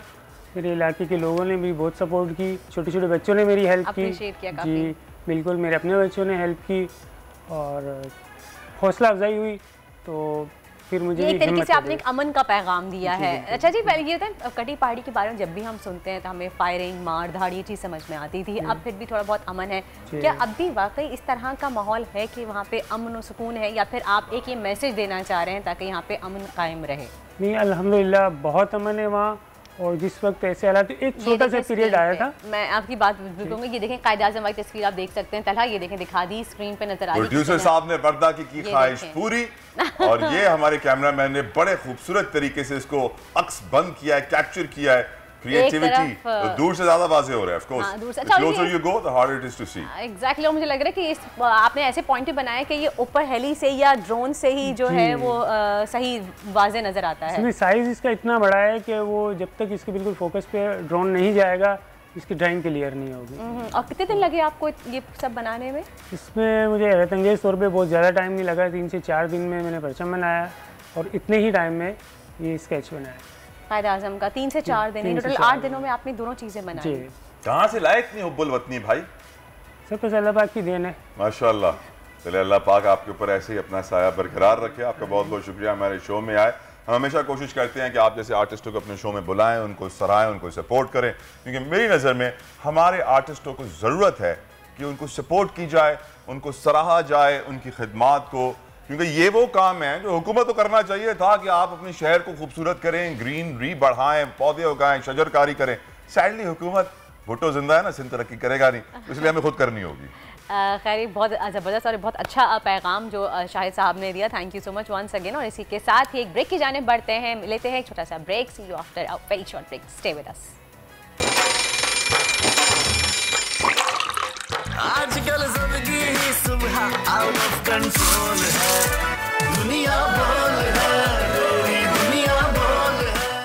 जी जनाब, वापस आ गए हम ब्रेक से। एक बहुत ही अफसोसनाक खबर आपके साथ शेयर करते चलें कि मुल्तान जलालपुर पीरावाला इंटरचेंज पर बस और ऑयल टैंकर हादसा पेश आया है, जिसके नतीजे में अब तक 20 अफराद जाँ बहक हो चुके हैं और हादसे के 6 ज़ख्मियों को नश्तर हस्पताल मुंतकिल कर दिया गया है, जबकि डेड बॉडीज़ को भी नश्तर हस्पताल मुल्तान सर्दखाने में मुंतकिल कर दिया गया है। इसी हवाले से मज़ीद तफसीलात जानेंगे। हमारे साथ मौजूद हैं माजिन यूसुफ, हमारे नुमाइंदे। जी माजिन यूसुफ, बताइएगा, अपडेट कीजिएगा हमें। जी, जलालपुर पीरवाला के करीब पेश आने वाले अलनाक हादसे के जो जख्मी हैं उनको निश्तर अस्पताल मुल्तान मुंतकिल कर दिया गया है। मजबूरी तौर पे जो 6 जख्मी हैं उनको निश्तर अस्पताल मुंतकिल किया गया, जिसमें शहजाद, रईस, शुएब, फरिया शाही, मोहम्मद और माहीन शामिल हैं। ये तमाम के तमाम मुसाफिर लाहौर से कराची जा रहे थे। मजबूरी तौर पे बस में 26 अफराद सवार थे रेस्क्यू 1122 के मुताबिक, जिनमें से 20 की जाने जो है वो जा चुकी है, 20 अफराद जाँ बहक हो चुके हैं। जाँ बहक अफराद की अगर हम बात करें, उनमें से 10 अफराद की जो डेड बॉडीज हैं यहाँ पर निश्तर अस्पताल मुल्तान के सर्द खाने में मुंतकिल कर दी गई हैं, जबकि जो 6 जख्मी हैं यहाँ पर शदीद जख्मी बस हादसे के, उन 6 जख्मियों को निश्तर अस्पताल के एमरजेंसी वार्ड में मुंतकिल कर दिया गया है। जहां पे उनका इलाज मुआवजा इस वक्त जारी है। बाकी जो 10 डेड बॉडीज हैं उनको भी जो है वो निश्चित अस्पताल मुल्तान के सदखाने मुंतकिल किया जा रहा है और तमाम की तमाम डेड बॉडीज इस वक्त जलालपुर पीरवाला से मुल्तान के रास्ते में है। जी इंतहाई अलमिया हादसा, मैं सोचने पे मजबूर हूँ कि हमारे इदारे कहाँ हैं। इतनी बड़ी बड़ी टैंकर्स, ऑयल टैंकर्स, बसें, और यह हादसा यकीनन ओवर स्पीडिंग की वजह से पेश आया। ये इंटरचेंज पे ऑफ कोर्स ये गाड़ियाँ एक ही ट्रैक पे नहीं थी, अलग अलग ट्रैक पे थी। यहाँ आमने सामने कैसे, यह हादसा कैसे हुआ? बहुत सिंपल सी इसकी रीज़न है कि जो ड्राइवर हजरात होते हैं उनके लिए कानून तोड़ना कोई बड़ी बात नहीं होती है, रॉन्ग में जाना कोई बड़ी बात नहीं होती है, अगले का लिहाज नहीं किया जाता, ख्याल नहीं किया जाता। मुसाफिर बस पे बैठे हुए उनकी जिंदगियों का लिहाज नहीं किया जाता और ओवर स्पीडिंग भी चल रही होती है, कटिंग भी चल रही होती है, लेन भी चेंज कर रहे होते हैं। मैं यहाँ सवाल उठाता हूँ मोटरवे पुलिस से, आप लोग कहाँ थे? मैं यहाँ सवाल उठाता हूँ इंतजामिया से, नेशनल हाईवे अथॉरिटी की, आप लोग कहाँ हैं? आप लोग का इदारा कहाँ है? किस तरह मैनेज किया जा रहा है? अच्छा, ये तो आपको मैं बात बता रहा हूँ पंजाब के हाईवे की, सिंध के हाईवे में आएंगे तो माशाअल्लाह सुभान अल्लाह, फिर मुझे बोलना पड़ जाएगा भुट्टो जिंदा है, क्योंकि यकीनन यहाँ पर भी पूरी काया उलट है। It's very sad. हम अपने बड़ी ट्रांसपोर्ट को, हैवी वेट कमर्शियल को, लाइट वेट कमर्शियल को कंट्रोल नहीं कर पा रहे। गाड़ियां, मोटरसाइकिलें, बसें, वैगनें कहाँ कंट्रोल होंगी? इंतहाई अफसोस की सूरत हाल है। उम्मीद करते हैं कि इंतजामिया होश के नाखून ले और पाकिस्तान को सही ट्रैक पे लेकर आए। वर्दा ट्रैफिक कवानीन सही तरीके से फॉलो किए जाएँ ताकि इतनी ज़्यादा जानों के नुकसानात से हम बच सकें। खैर, बहुत ही अफसोसनाक वाक़या था। खैर, आगे बढ़ते हैं, the show must go on, और आपको अब मिलवाते हैं सिंध पुलिस के एक ऐसे नौजवान से जो पहले हमारे शो पे ही आए थे और हमारे शो से ही वो ये फ़ाइट अनाउंस करके गए थे। और ये बेल्ट जो आप देख रहे हैं, चमचमाती हुई मुझे ज़्यादा अच्छी लग रही है। नो डाउट तलहा, इस बात पे मैं अग्री करूंगी कि ये बेल्ट आप पे बहुत अच्छी लग रही है। और ये बेल्ट आज यहाँ ना होती, ये इंडिया में पड़ी होती ये बेल्ट, अगर शहीर आफरीदी ये मैच जीत के ना आते और हमारे शो से ये अनाउंस करके गए थे कि अगला मैच इनका एक इंडिया ने इनको चैलेंज किया है, इंडिया के एक फाइटर ने, और ये वहाँ पे जाके मैच खेलेंगे। और फाइनली शहीर ये बेल्ट जीत के आ गए हैं और इस वक्त हमारे साथ शो पे भी मौजूद हैं। तो शहीर आफरीदी, अस्सलाम वालेकुम एंड वेलकम टू दुनिया बोल and thank you so much और कंग्रेचुलेशंस कि ये बेल्ट पाकिस्तान में ही है। एशियन बॉक्सिंग फेडरेशन के चैंपियन है। मुझे ये बताओ शहीर, आप थाईलैंड गए, वहाँ पे कैसा एक्सपोजर रहा, कैसी फाइट रही, क्या देखा, क्या खोया, क्या पाया? जी बिल्कुल, थाईलैंड गया। सबसे पहले तो मैं अपने अल्लाह का शुक्र अदा करूँ, अल्लाह पाक ने मुझे इतनी इज़्ज़त दी, हिम्मत दी, मैं फाइट ये जीता। सबसे पहले तो फाइट पे जाने से पहले अगर मैं उसकी मुश्किलात आपसे ही मैंने हल की थी, यहाँ पे मामला हमने किया था, आपने कॉल की थी पूरे स्पॉन्सर्स को, उसमें से फिर कुछ प्राइवेट कंपनीज़ ने मुझे अप्रोच किया। तो मैं सबसे पहले बोल्ट टीवी का शुक्रिया अदा करूँगा कि मैं इसके तवज्जुह से मैंने यहाँ पे अपनी आवाज़ उठाई और बात आगे बढ़ी। तो टोयोटा इंडस मोटर वाले थे, उन्होंने मुझे स्पॉन्सर किया और उनके CSR जो ग्रुप है उनमें अरशद साहब थे, असद साहब थे, काफ़ी उन्होंने सपोर्ट किया। थैंक यू इंडस मोटर का company for listening out to Shahir and helping him out. और शाहिद अफरीदी फाउंडेशन ने एज वेल मुझे सपोर्ट किया। Thank you Shahid Afridi foundation also for helping Shahir out. जी, तो और किसने किया आपको? इसके अलावा हैंड्स वाले थे, हैंड्स वालों ने भी जी, उन्होंने भी स्पॉन्सर तो खैर नहीं किया, लेकिन ये कि वो मेरे साथ कुछ टैक्स एग्जेम्पशन का मसला था तो वो उन्होंने मेरे साथ हल किया। ग्रेट जी। मेरा बताया, ये तो आपके हो गई मुखैर हज़रात जो आगे बढ़े, जिन्होंने आपकी हेल्प की। वहाँ जाकर क्या हुआ शहीद? वहाँ ऐसा था कि मेरे पे प्रेशर था, मुझे मेरे जो ऑफिसर्स थे उन्होंने भी कहा कि यार इंडिया से फाइट है, देख कर जाना, और यहाँ ट्रेनिंग कैंप वाले साहब की ट्रेनिंग की सब कुछ। उसके बाद जब हम वहाँ पहुँचे तो वहाँ पे अब इंडियन जो है ना वो छुप छुप के इंस्टाग्राम पे मेरी स्टोरीज देख रहा है और सब मॉनिटर कर रहा है कि क्या क्या किया हुआ है, कहाँ पहुँचा हुआ है। अब वो मुझे जो है मेरा सोशल मीडिया मैनेजर ना बताता था कि यार ऐसे हो रहा है, ऐसे हो रहा है, ये चेक, तो वो अब मैं और जोर से बैग पे मार के चीखता भी था, कॉल करता था। प्रेशर, एक साइकोलॉजिकल प्रेशर। अब नेक्स्ट जब वेन था हमारा नेक्स्ट डे, तो उस दिन ऐसा था कि हमारे हैवी वेट के चैंपियन है तैमूर खान, उनकी भी फाइट थी इंडिया से, तो वो उन दोनों का क्लैश हुआ वेन में। उसके बाद हमें वहाँ के प्रोमोटर ने समझाया कि यार बदतमीज़ी नहीं करनी, कुछ नहीं करना। अब वो वेन जब वो आपस में हम आने लगे तो उन्होंने कहा कि आपकी तो, वो इंडियन ने आते हुए उर्दू में बोला, उसको तो समझ नहीं, पर मुझे आगे कि यार तुम्हारी इकोनॉमी ऐसी है, तुम लोग ऐसे हो वो, और उसने टेररिस्ट की आवाज़ मारी। तो मुझे बुरा लगा, और हम अब अगर आप वीडियो देखें तो मैंने उसको पीछे पुश किया, मैंने कहा तुझे मैं रिंग में बताऊँगा। फेस ऑफ की वीडियो है हमारे पास, प्रोड्यूसर आप दिखाएं भी साथ साथ ताकि हम कनेक्ट भी कर सकें टुवर्ड्स शहीद। अच्छा, उन्होंने आते ही प्रोवोक किया आपको कि आपको गुस्सा दिलाया ताकि आप अपनी फाइट पे इतना कंसंट्रेट ना कर सकें और आप आपको इमोशनली इतना गुस्सा दिलाया कि आप जज्बाती हो जाए। और मैं इस बात को मतलब मुझे समझ नहीं आ रही, मैंने कभी भी ये लाइक जो मुझे फॉलो करते हैं, मेरी बॉक्सिंग देखते हैं, मैं अटैकिंग गेम नहीं खेलता कभी, मैं hit and don't get hit वाली गेम खेलता हूं। यहाँ तो बड़ा अटैक किया आपने। पता नहीं मुझे क्या हुआ है, मैं समझता हूँ वो MM आलम वाला काम किया 55 सेकंड में जो उन्होंने किया था, मैंने 1.5 मिनट में किया इंडियन को नॉकआउट। वो बस एक गुस्सा था, एक था। अच्छा, इंडियन में नजर आया कि आपके सामने आ भी गया। हाँ, वो धक्के के बाद वो बातें तो होती है ना करोड़ों की, जी दुकान पकौड़ों की, वो इंडिया का भी हाल है ऐसा ही। वो बातें तो बहुत बार कर रहे थे फेस ऑफ में और वेन के दौरान, लेकिन जब रिंग में उतरा तो मुझे बहुत प्रेशर में नजर आया। मेरे ख्याल से एक हाथ पड़ा तो फिर उसको मालूम पड़ा पाकिस्तानी का हाथ पड़ा है। उसके अलावा भी मैं थैंक यू कहूँगा हमारे जो एम्बेसडर थे पाकिस्तान एम्बेसी के, वो उधर आए थे, उन्होंने बाकायदा नारे लगाए और पाकिस्तानी कम्युनिटी थी उससे बड़ा प्रेशर हुआ और वहाँ कोई इंडियन कम्युनिटी मौजूद नहीं थी, हमारी पाकिस्तानी कम्युनिटी मौजूद थी। तो मुझे बड़ा मतलब माहौल ऐसा लगा मैं कराची में कैसा फील करता है फाइटर जब वो एक इंटरनेशनल इवेंट पे जाके पाकिस्तान को रिप्रेजेंट करता है, क्या एक्सपोजर मिलता है और खिलाड़ियों के लिए कितना जरूरी होता है, ये बताइए। जी बिल्कुल, पाकिस्तान को रिप्रेजेंट करना, ग्रीन फ्लैग को, और वहाँ पे फिर जब आप टाइटल जीतते हो, मिली आपका नगमा तराना जब बजता है तो एक प्राउड मोमेंट होता है।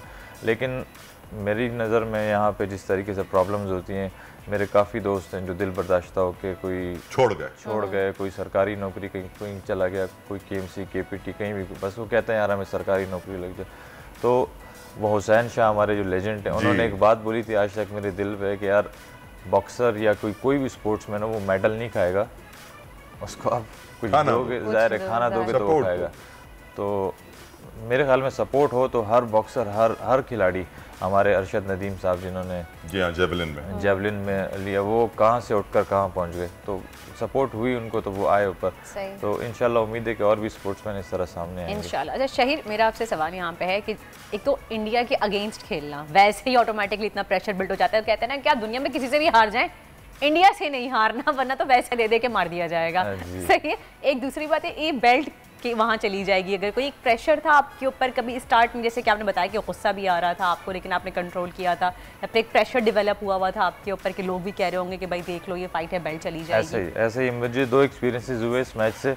फाइट से पहले मुझे लग रहा था कि बहुत बड़ी फाइट होने वाली है, बहुत मैं जो है ना प्रेशर में भी था और मुझे हर बंदा कह रहा था इंडिया से नहीं हारना, इंडिया से नहीं हारना, मैं परेशान, मुझे प्रेशर भी था। लेकिन जब मैं फ़ाइट खेली है तो मैं बाखुदाई की बात बोलूँगा, इंडियन कुछ भी नहीं है, सिर्फ गैस का गुब्बारे और कुछ भी नहीं है। गैस का गुब्बारा है, ठीक है। तो मुझे कोई मुश्किल नहीं हुई, 1.5 मिनट लगा है इनको हराने में।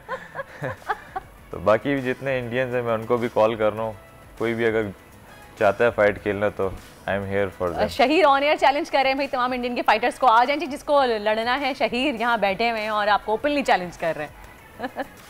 अब शहीर, बहुत सारे फाइटर्स मैं मुझे बड़ा अफसोस हुआ आपने मुझे बताया, जिस तरह ब्रेन ड्रेन होता है पाकिस्तान में, जो भी बहुत ज़्यादा पढ़ लेता है कितना बाहर निकल जाता है, कहता है पाकिस्तान में फ्यूचर नहीं। उसी तरीके से जो टैलेंट है, कितने क्रिकेटर्स ऐसे हैं जो साउथ अफ्रीका, इंग्लैंड, ऑस्ट्रेलिया की टीम में खेल रहे होते पाकिस्तानी थे और वहाँ की सिटीजनशिप लेके यार यहाँ तो मौका मिलना नहीं है, वहाँ की क्रिकेट टीम से खेलेंगे। इस तरह बहुत सारे एथलीट्स, बहुत सारे पढ़े लिखे लोग पाकिस्तान छोड़ जाते हैं। जो इस वक्त जिक्र किया अभी शहीर मेरे भाई ने कि बहुत सारे ऐसे एथलीट्स हैं पाकिस्तान में, बॉक्सर्स हैं जो छोड़ गए, ये खेल नहीं था उनका फ्यूचर इसमें। किस तरह उनको हम शहीर वापस लाएं, क्या सेटअप आप समझते हो बनाना चाहिए? मेरी नज़र में एक एकेडमी होनी चाहिए, कोई इंस्टीट्यूशन होना चाहिए, कोई इदारा होना चाहिए जो खिलाड़ियों को ट्रेनिंग के साथ साथ इंटरनेशनल फ्रंट तक भी लेकर जाए, ना सिर्फ ये कि 2-4 स्पैरिंग करा के, ट्रेनिंग करा के, पैड वर्क करा के घर भेज दिया। सर सबसे पहले तो मैं कहूँगा कि हमारी जो बॉक्सिंग फेडरेशन या कोई भी फेडरेशन है, उनके अहदेदार जितने, बॉक्सिंग फेडरेशन से उम्मीद है आपको?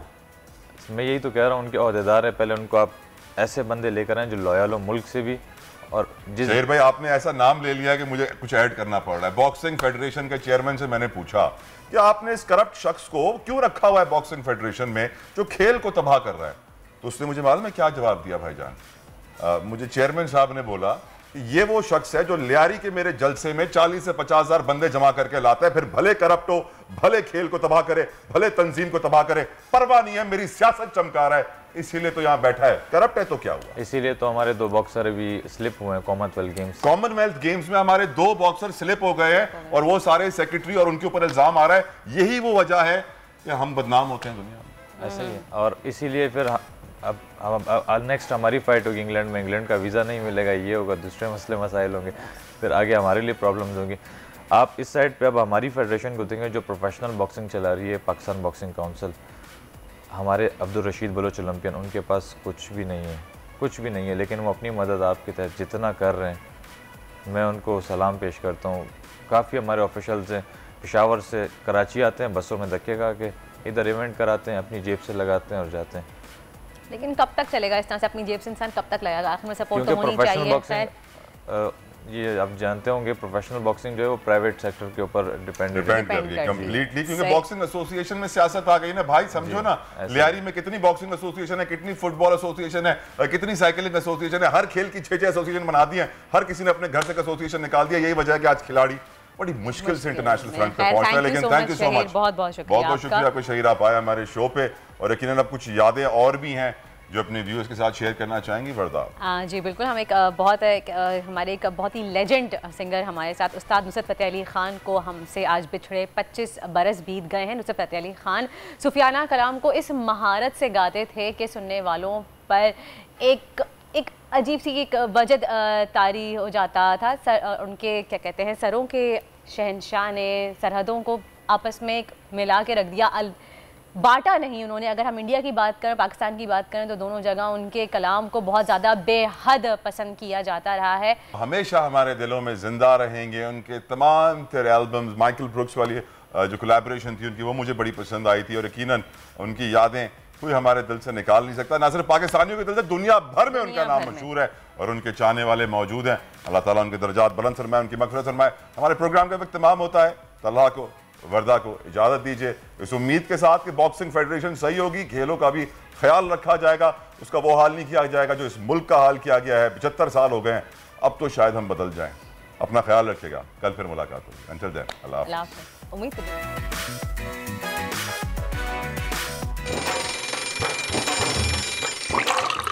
आजकल ज़िंदगी ही सुबह आउट ऑफ कंट्रोल है, दुनिया बोल है, दुनिया बोल है। सब्सक्राइब करें और बेल दबाएं ताकि कोई खबर रह न जाए।